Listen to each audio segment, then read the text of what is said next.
Greetings, everyone. This is Leon, your Ace and only reporter for Pride and Providence, and now I'm sitting with Councilwoman. What's your district? Ward 12. Ward 12. Ward 12. For those who don't know, what's that border? Which streets? Well, we technically take up Smith Hill. Okay. Parts of Valley and parts of downtown. Okay. Okay. But mainly the whole of Smith Hill is in there. Okay. We have a little bit of Mount Pleasant area, what's considered the Mount Pleasant area, and a little bit of, like I said, down in the Valley area. So, it depends. You know, we redistrict. Not when I came in right before. I remember they had redistricted. Yeah. So we got little extra streets. They took some away. Okay. And they gave us some other ones. So they sort of parceled everybody out to make it even. Okay. Yeah. So and we were just talking before we got on camera. This is what, your 5th, 6th appearance to coming and hanging out with me? Ooh, it's probably more than that. Yeah. I remember, like you said, before you were a council person. Yes, way before. With Cap, when you were dealing with Cap. Cap. And then we did the block party for Smith Hill. Right. We also did a couple of things for the church. Yes, right. So I think I'm a regular. I hope. I mean, you know, I'll make you co-host. Yeah. You know, I'll go in the booth and let you sit out here and do something. Yeah, I don't mind. know if you want to go that far. So you, and I appreciate the fact that the people in the community that I respect. You know, it's like, I call upon people. And I know everybody's doing their thing. Doing their thing for the city. But I appreciate when when people respond to me, like yourself and Councilwoman Shelley Peterson. When you guys call me and it's like you guys want to come on, that excites me, because it's like, oh, good, somebody, you guys want to do something that you want to talk about. Yes. So let's talk about what was on your mind, and you wanted to come in and, hey, Leon, we need to sit down and chat. Well, we are. I have declared my candidacy for Ward 12 council again. I had hesitated because I really like young blood coming in. Okay, yeah. I really do. Right. Let me ask you a question real quick. Do you think there should be term limits? Yes, and there is. Okay.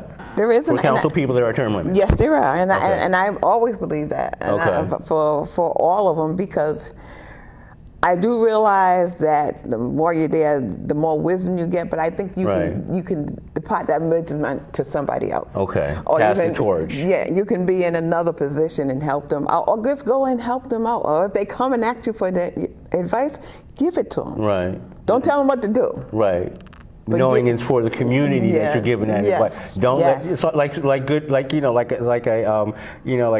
good meal that tastes better the second day. You know what I'm talking about? The leftovers. The leftovers that taste better the second day. But not so in general. Don't shove that stuff down my throat, because then people after a while don't even want to hear it. Right. But it is good. It is good to keep in contact and get that sage advice. Yes. But yet still stay in the fight. So you were talking about what's going on. So what's going on? There's a lot going on.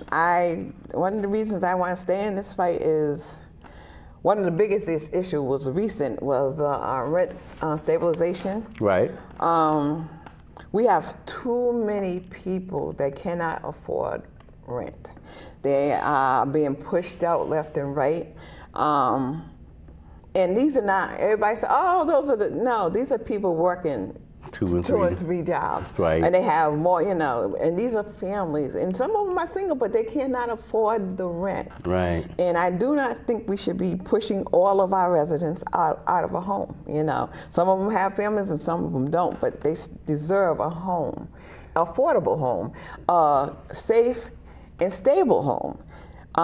They should not have to worry from paycheck to paycheck whether or not they're going to be put out, or whether the rent is going to automatically just go up. See, the way things are now, the landlord can raise the rent basically kind of when they want to. Right. They just got to give you a little bit of a notice, Not a lot, just a little bit. What is it, 60 days? Some of it's 30 days. And to be cap, and there's no cap on how high they can raise the rent. And I have seen and heard from people that have, the rent has went up by $150 or more. There's no way in the world a person can afford to pay another additional $150 per month on what they're already struggling on, or making and they still have to pay for food and clothing and all the utilities, which is also going up. Right. Insurance, gas, car payments, right. all that stuff. It's like there's no more joy. People were able to go and take the kids out. Right. For a little family day. They could afford to go to the movies. They could afford a tank of gas to last for a while. Now, now people can't afford any of that because they know that rent's coming. It's coming.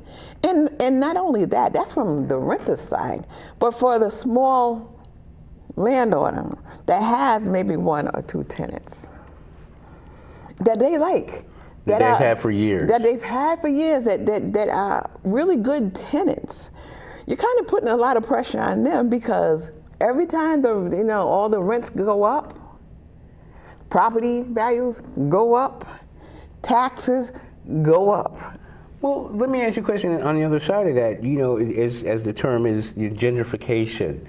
When you're having outside influences or outside cultures coming into the neighborhood and unfortunately buying up the properties, and then it's like, well, this is my property. I can afford to re-renovate it and make it a condo. And there's nothing wrong with that. We're just asking that you try to make sure that people can afford it. Make it affordable. I'm not telling you to give it away, but I'm asking that you make it so that that person that's staying there or around there can afford to live there. And I hate to say this, but a lot of times it's not about need. Because a lot of these people have multiple units. So it's not about the need, it's about greed. Okay. Now I got all these units. I don't have to charge this much for all these units, but you know what?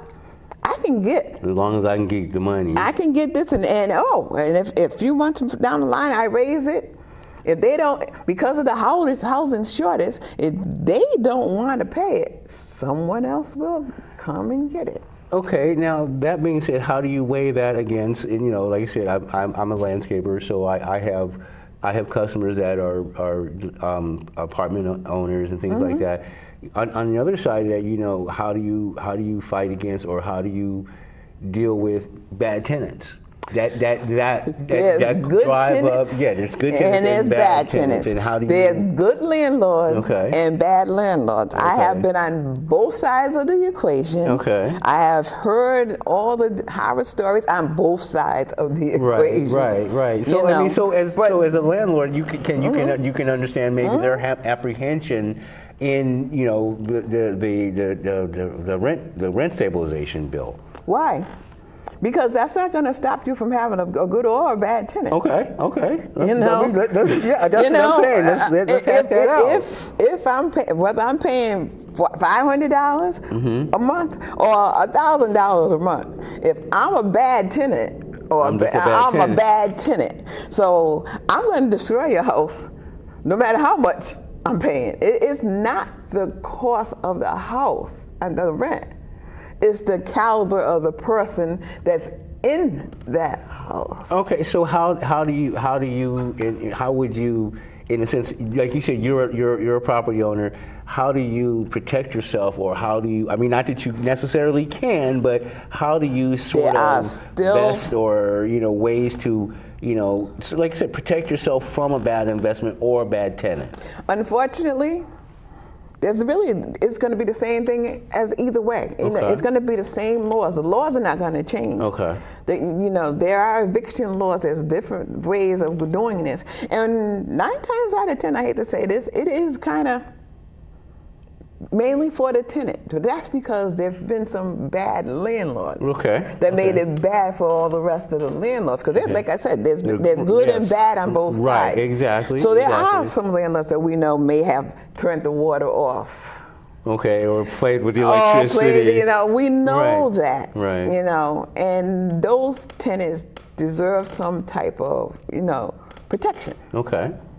But then there's those tenants that know how to play the rules. Right. I mean, they play the game. They know that, okay, I got X amount of months before they can really do anything. Right.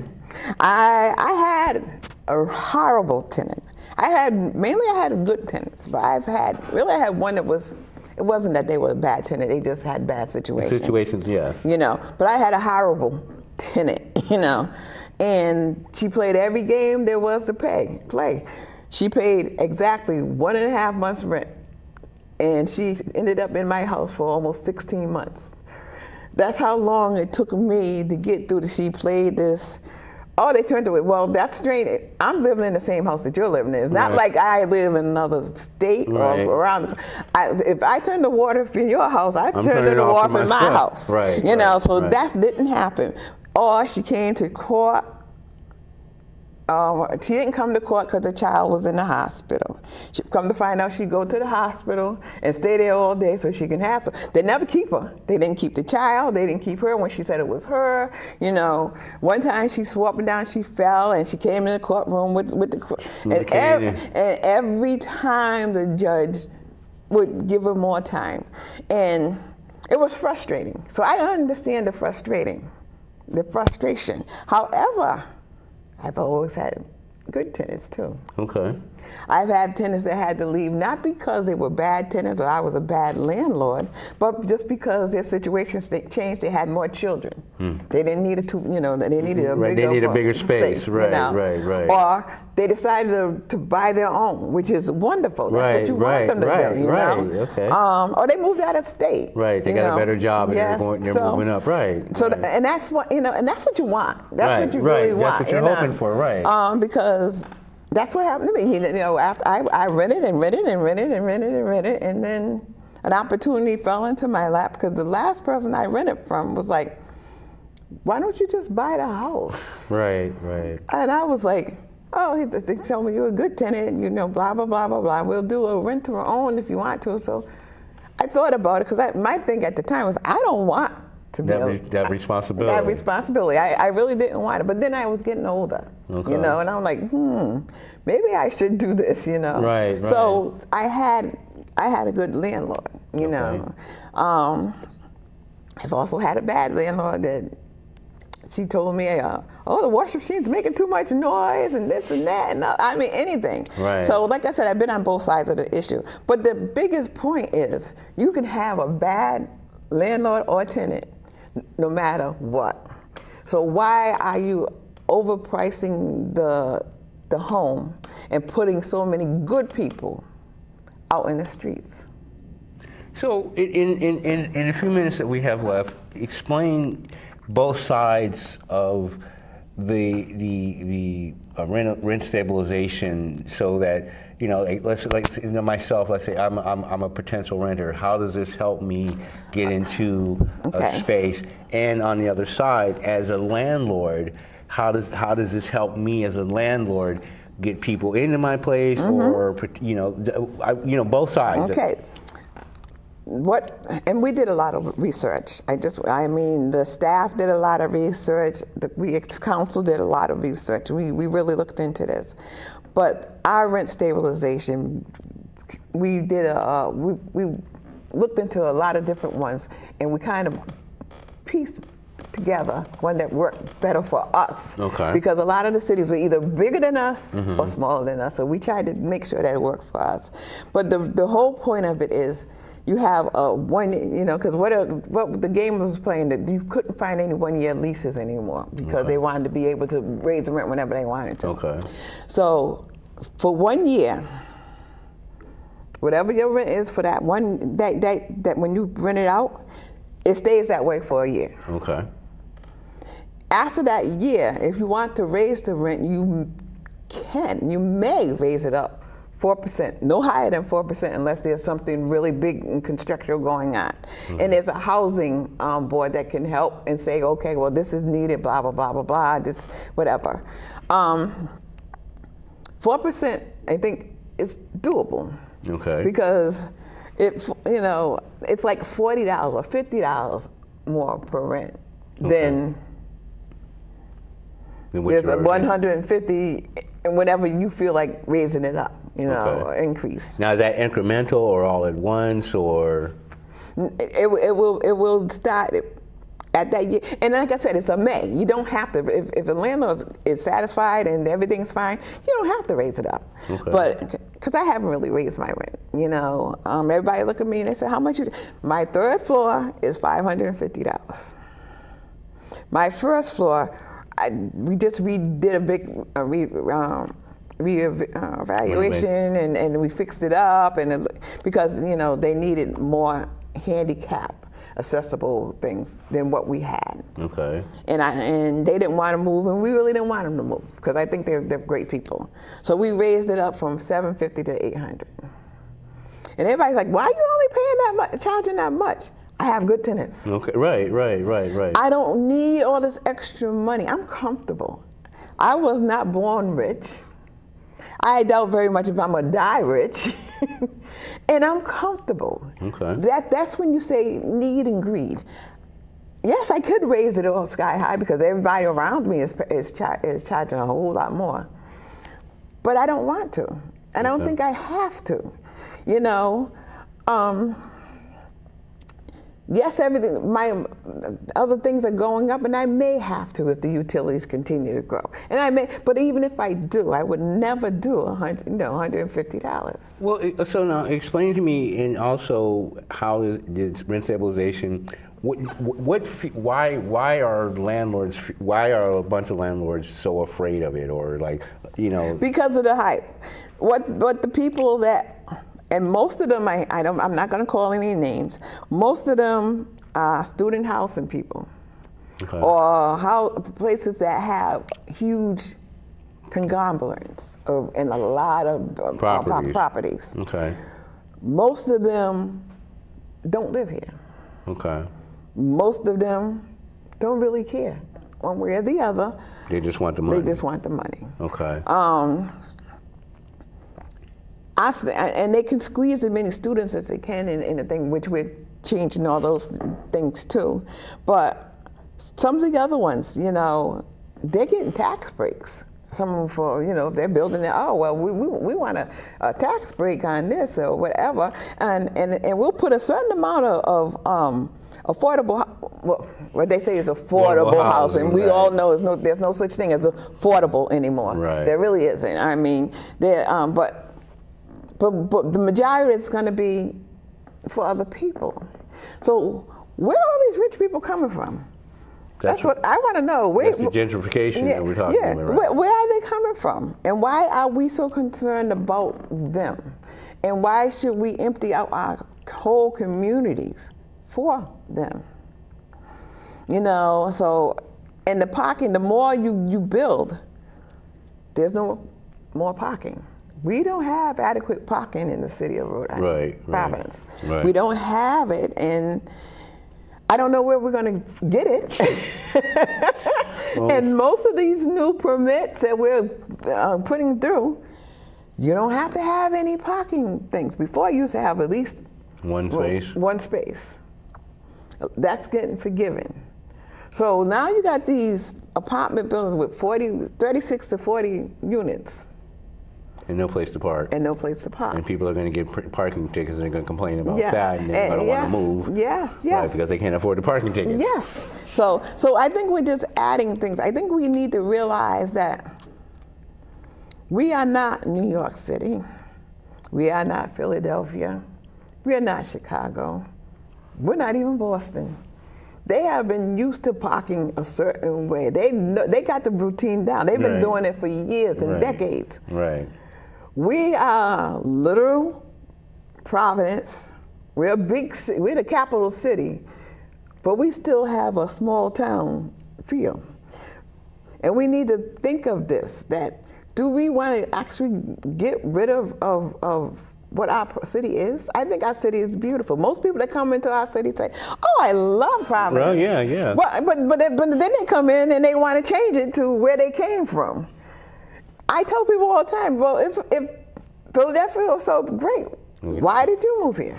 If Boston is so wonderful, you should go back. I'm sure they will welcome you with open arms. But you don't have to change my town, my city, into a replica of yours. And then what you gonna do? Move because you want another little quaint town? Once you've been here, right? You know, so it's like, and most people that come to Rhode Island, Providence, Rhode Island on a whole, tend to like it. There's something in our water. They tend to like it. Well, yeah, the Tartan Army's taking over. They're all over. Yes, they might stay. So now, in the last few minutes, so give on both sides three things that the rent stabilization bill works out for the tenant, and three things that works out for a landlord. Three things that work out for a tenant is you're much more able to afford your rent and all the other bills. With that being said, you're more likely to stay in that home. Okay. And that stabilizes your life and your children's life. Okay. You know. The other one to me, the third one would probably be is peace of mind. The biggest thing would be peace of mind. That you don't have to worry about. You don't have to worry about it. As for the other side, I think it's all about the money. So I would say money, money, and money. Well, I mean, now for a landlord, does it? But for a smaller landlord that don't have those bigger things, is that what you're asking? Some of them, they have to. If we keep going the way we are, they have to raise their rents. Their rents are going to have to go up because everything else is going up. Okay. You know, the utilities are going up, the gas is going up. So some of the smaller ones that are struggling themselves have to compete with the housing around them. Right. You know, so to be able to do that is fine. But what ends up happening is, what are you losing on that flip side? A good tenant or a bad tenant? I'd rather have my good tenant. A good regular tenant. Than one that's constantly flipping.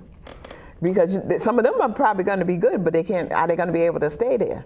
You know, if the rent's so high that they can only afford it for 6 months and then they got to find another place to stay, then it's a constant thing, you know, and it shouldn't be.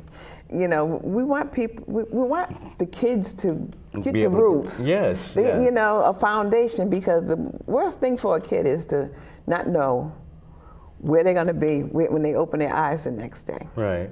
And like what you and Jeannie were talking, like how, you know, she's just on the other side of your neighborhood, but even though you guys know families, and you know, and that's it's a neighborhood. With what's the saying? It takes a community. It takes a village to raise a community. Right. And the only way you get that is through knowing people and through history and reaching out to people, and if you can't afford it, then you're tearing up the fabric of a community. So it's just saying, how do we, as hard as it is, but how do we come to Providence, two different roads that converge into one space? That's true. How do we make Providence for everybody? Everybody, and that's the thing. We need to make it for everybody. Because I tell everybody, I'm really in the office for the have-nots, because the haves already have the resources to get what they want, the information they need, that they can speak to go and touch somebody and call somebody. Right. I have to fight for the ones that voices are not being heard sometime, or the voices are out there screaming loudly, but they're still not being heard. So they might as well be whispering or not saying anything at all. Helping those who need to be seen and heard. Yes, and it's not just the housing. The housing is a big part of it, but it's the education. We have to fight more for the school. I'm glad we brought the schools back into the city. I think the city, the people that live in here whose kids are going into those schools care more about what's going on in those schools than somebody else. Yes, I was just talking about that. I was in that fight. Yes. The other thing is our sidewalks and streets, our infrastructure. We need to make sure, we want them to stay in our schools, we got to make sure that we have schools for them that are worth them going into. We got to make sure that the sidewalks and stuff that they're walking on are safe, so that they're not in the middle of the street. I fight hard for my constituents in that. And also we got to keep our foundations, that it's not just the schools. It's the libraries. We got to make sure that those libraries are open, that the people, if they want to go out and find something, because not everybody has all these computers and smartphones. Right. They really don't. So we really need to have, and they're safe places. We need to work for the rec departments, because our youth needs somewhere to feel safe, but also to get out that energy, to have fun, to be kids. Right. We are raising people now that they don't even have a chance to be kids anymore. We want them to be kids. So our parks, we want them to be out there in the air, to breathe, to get in touch with nature. Right. And that's not just for the children, that's for all of us, the old folks. We like to go out there and breathe the air too. Right. I want to go and sit on a bench and read. I want to be able to do all those things and feel safe while I'm doing it. So we need to make sure that our police are doing what they need to do. And I think on the whole, we have a pretty good police department, but we also need para to make sure that if there is one knucklehead, that they are there to make sure that, I remember when Chief Perez was lieutenant. Yes, I do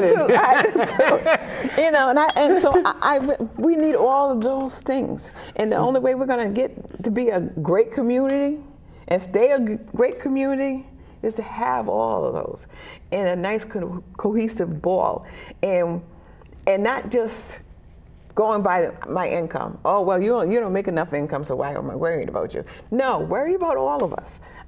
Let's all of us act like we really care about one another. And on that note, we're going to have to wrap this up and do this again.